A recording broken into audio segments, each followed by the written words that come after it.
Hello, Las Vegas. Welcome to Fertility Thursdays with NFI. I'm Dr. Cindy Duke, Medical Director and Physician here at the Nevada Fertility Institute. Today, I am just really excited to be talking to you about something that crosses a lot of people's minds, which is, how do I know if I have sperm or if my sperm's working well? Or for a woman, how do I know if I have eggs? How many eggs do I have left? Am I fertile? Is that question that's asked a lot. And so today, we will be talking all about semen analysis and ovarian reserve testing. Specifically, we'll be discussing everything you need to know as someone who's considering their fertility and considering their options for fertility. So I am really excited to be here. Good night, Mirthlin, and thank you so much. So one of the things we'll be talking about today is semen analysis and when is it indicated? How do you get tested? And as part of that, for those who are local to us here in Las Vegas, to introduce our promotion for starting next month, which is a fertility screen for male patients and female patients who might be planning pregnancy, have actively been trying to conceive, or who simply want to know where they stand in terms of their general fertility so they can plan for the future. So again, our topic today is semen analysis and ovarian reserve testing, everything you need to know. So the first question that most people would ask is, why and when should we do a semen analysis?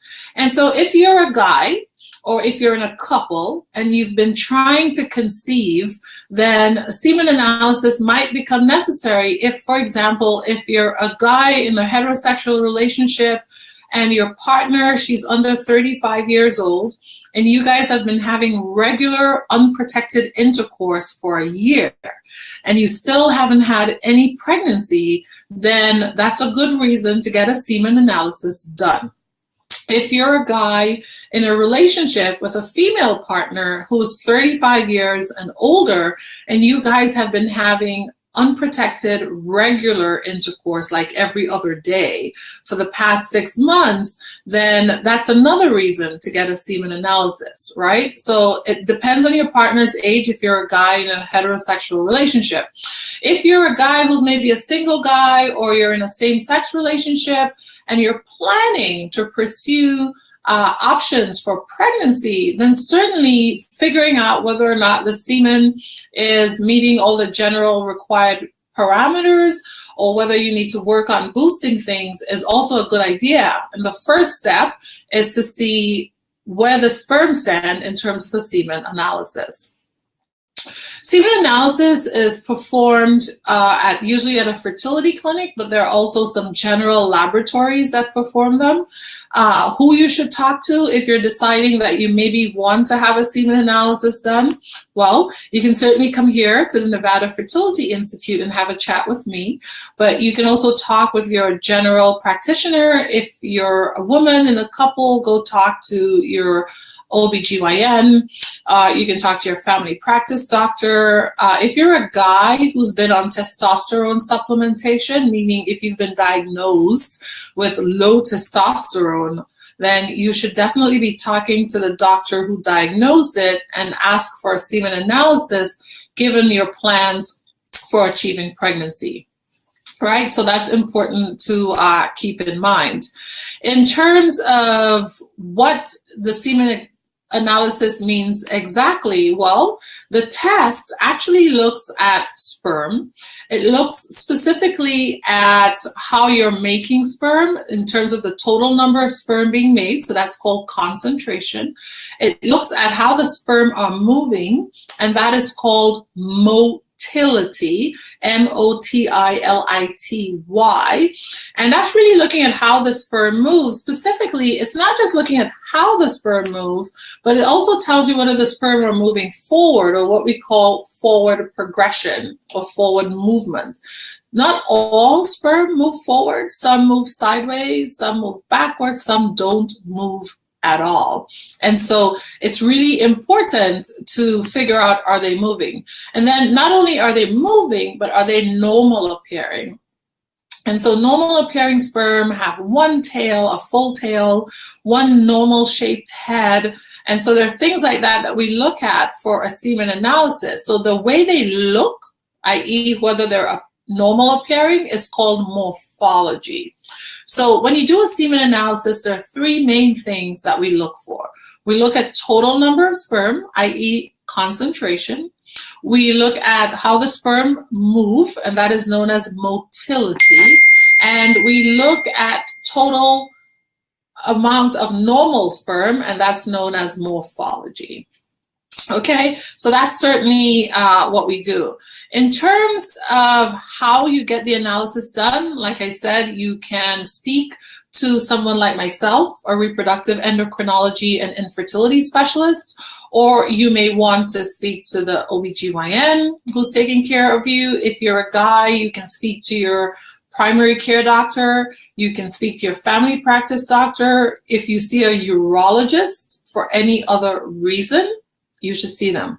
So which guys should not get a semen analysis? Well, the only group I can think of really is if you're someone who has had a vasectomy, right? If you've had a vasectomy, then your semen analysis would likely be negative, right? Meaning there will be no sperm found. And so for a patient like that, semen analysis is not the route to go, but anyone else, semen analysis is a good idea. So that's when you should do it, who should get it done, and how you get it done. So now we'll move on to the next thing that we mentioned in our topic today, which is ovarian reserve. And so I like to introduce that concept of ovarian reserve because basically it has to do with what we learned early on when we first started doing these Facebook Lives, which is a woman is born with all of her eggs. And so your eggs, whatever is remaining, is called your reserve, what you have remaining in the ovary. And certainly as women age, that number of eggs declines, such that by the time you're age 40, only 3% of the eggs that you were born with are remaining. And so it's always important to figure out, where do I stand in this process? Not only is that important, but with age, the eggs perform differently as they age. They're less willing, so to speak, to meet with sperm. They're less able to form embryos that are normal embryos that can last all the way to a delivery, etc. And so it's important to know where you stand. And certainly for us here in the United States, the Western world, and quite frankly, globally, many women are delaying childbearing. So we were not really having children until ages that are older compared to what our moms and grandmothers, that age they were when they got pregnant for the first time or subsequently. So ovarian reserve testing. Now there are lots of different ways to test ovarian reserve, and ovarian reserve can be tested ideally with blood test and ultrasound. But the first step toward determining ovarian reserve is a blood test. Many people out there have probably heard of follicle stimulating hormone, FSH. It's a hormone that's made by your brain, and it's the message from your brain that usually talks to the ovary. So we can look at that message to see if the brain is having to make a lot of that message, then maybe it means not many eggs are left because the brain is basically shouting at the ovary, and hence that hormone, FSH, is high. Or if your FSH is normal, then we say, okay, the brain is sending its usual message to the ovary, so they probably have normal numbers, but that's sort of the limit to what FSH can tell you. There are other hormones, particularly one unique hormone known as AMH, anti-Mullerian hormone. And anti-Mullerian hormone is a hormone that's made uniquely by the ovaries. It's made by cells that are there in the ovaries that have been there helping to take care of your eggs. And so anti-Mullerian hormone is one way of testing to give an idea of what your ovarian reserve is. What's nice about anti-Mullerian hormone is that it's a blood test. but it doesn't require any specific time in your menstrual cycle. So for example, if you're a woman who doesn't have regular periods, like if you're polycystic ovary syndrome or some other ongoing issue that causes you not to have regular periods, AMH would be more helpful in determining your ovarian reserve than FSH, follicle stimulating hormone. Likewise, in someone whose follicle stimulating hormone maybe is getting a little bit abnormal in how the brain is sending that message, AMH would help give us a better idea of what's going on in the ovary, since that hormone is being made by your ovary. It's not FSH, which is being made by your brain to talk to your ovary. Of course, that's just the first step to developing, deciphering and figuring out your ovarian reserve. It's not the only step, but it's an important first step. And so we offer anti-Mullerian hormone testing, and most infertility specialists, if not all at this point, are doing anti-Mullerian hormone testing as part of that initial evaluation of a woman's ovarian reserve. Subsequently, you can have ultrasound, which is that internal transvaginal ultrasound, to actually look at the ovaries to see how many follicles or egg houses are present in the ovary at any given time. But the AMH is helpful because it gives you a sense of the total pool of eggs that are remaining, the total number. It is in no way able to tell us what the quality of those eggs are, however. And there's really no test yet that we have where we can tell you, before actually taking out the eggs and looking at them, what your quality of eggs will be. What we could tell you is, based on age, as you age, in terms of women, your egg quality decreases, and that's simply because the eggs are the same age you are. And so just like as we get older, we need different supplements, exercises, etc. to keep going, same thing for our eggs. So that's the thing to remember. Good night, Racine. So that's what we need to remember. So far, we've talked about semen analysis, and we've talked about ovarian reserve testing, what you need to know, and how you can go about doing it. The question again is, well, okay, so you're saying there's an AMH test, Dr. Duke, but what should I do if I want to actually know about this test? Well, one thing you can do, much like the semen analysis, is you can talk to someone like myself, a reproductive endocrinology and infertility specialist. But you can also talk to your gynecologist.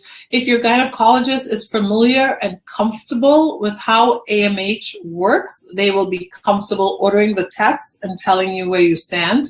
If not, they will refer you to someone who can.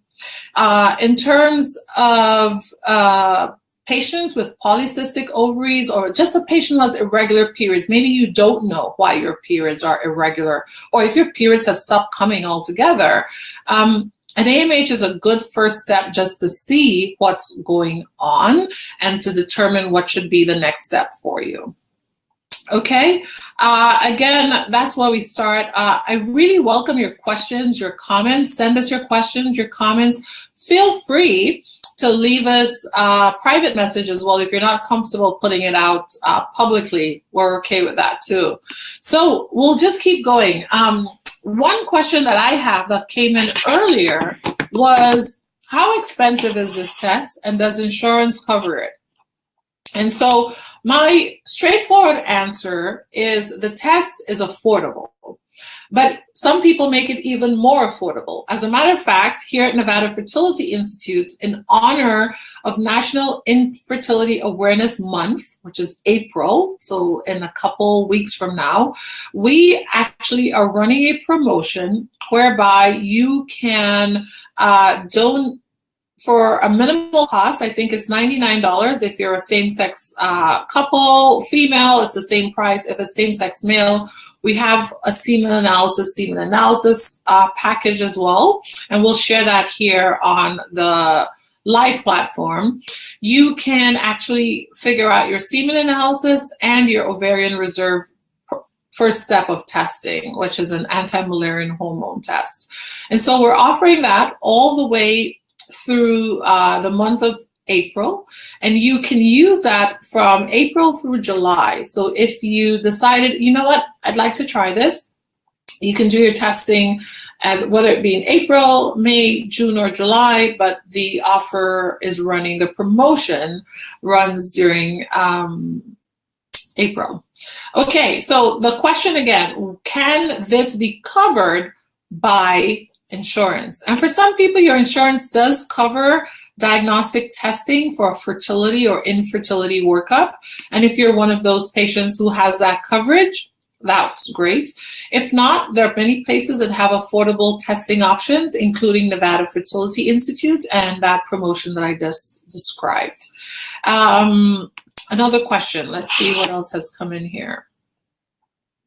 So the other question says, for semen analysis, what do I do to get the best results? Well, if you're a man preparing for a semen analysis, we like to encourage you to abstain, meaning no ejaculation, for about 72 hours before the day of your test. So no intercourse, no masturbation, nothing that involves ejaculation for 3 days before you do your semen analysis, ideally. Many places will say you can do that up to 5 days of abstinence. I recommend 3 days. So if you're planning to get a semen analysis done, look at your calendar and count back so that you know for sure you've abstained for 3 days. Other things that you can do, certainly I recommend, if you think you're sick, if you think you're coming down with the flu, a cold, etc., do not schedule your semen analysis, in part because your body, as it's fighting off an infection and an illness, your sperm count will drop. And so you may end up with a lower result than you normally would have because you were otherwise ill and fighting off an infection. So that's key to remember. Otherwise, we recommend that you try to avoid things like hot tub. If you're a guy that uses hot tubs regularly, then certainly that regular use of a hot tub and that heat from the hot tub really does impact sperm production. So you may want to wait a good 2 months before you do your semen analysis.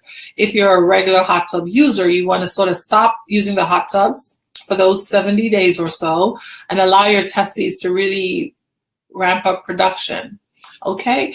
Other things that you should do as a guy, well, it's always good to be on herbals, your vitamins in particular. Vitamins that are good for sperm production include vitamin C, L-carnitine, which is an amino acid. And for those of us who work out, you probably recognize that name because it's a essential ingredient in pre and post workout formulas. Those are good vitamins to be on. Lycopene, but I digress. The truth is we have a Fertility Thursday coming up in April as part of Infertility Awareness Month, where we will talk all about nutrition, vitamins, and supplements that help male and female fertility. So we won't go too far into that tonight. Okay, other things to know. So if you're a woman and the question is, well, when is the best time for me to get my ovarian reserve testing done, particularly this AMH test that Dr. Duke is talking about, the anti-Mullerian hormone test? Again, like I said before, AMH testing can be done at any time in your cycle. If you're someone who is now currently on birth control, but you just want to know, I would recommend that you certainly can do your AMH testing while you are on birth control. But if it came back low, then you might want to stop your birth control for a couple months and repeat the test to see where you are. Other things to favor or improve your chances for the test? Not much, really. Again, this is just an initial test, right? It's a screen to give us a sense of where you stand. Okay, seems we have another question coming in. So this other question asks, I've heard that AMH testing can be inaccurate for some patients. Is that true? Well, I wouldn't say that it's inaccurate for some patients. It's like I was just saying, if you're someone, for example, who's been on birth control for a long time, you might want to repeat the test when you're off birth control, Or if you're planning to come off birth control anyway, then go ahead and stop your birth control and then do your AMH in a couple months from discontinuing birth control. But that's with a caveat. If you are on birth control because you really would not like to be pregnant at this time, or if you're on birth control because you have horrible, painful periods, then it's reasonable to do your AMH testing, see what that is first, and then we determine whether or not we need to come off it, depending on what your plans are, really. So that's one thing to keep in mind. Okay, guys, that's really the summary for today. I don't see any questions coming up. Hopefully I'm not missing those. But I really, really do appreciate your tuning in. Please feel free to share.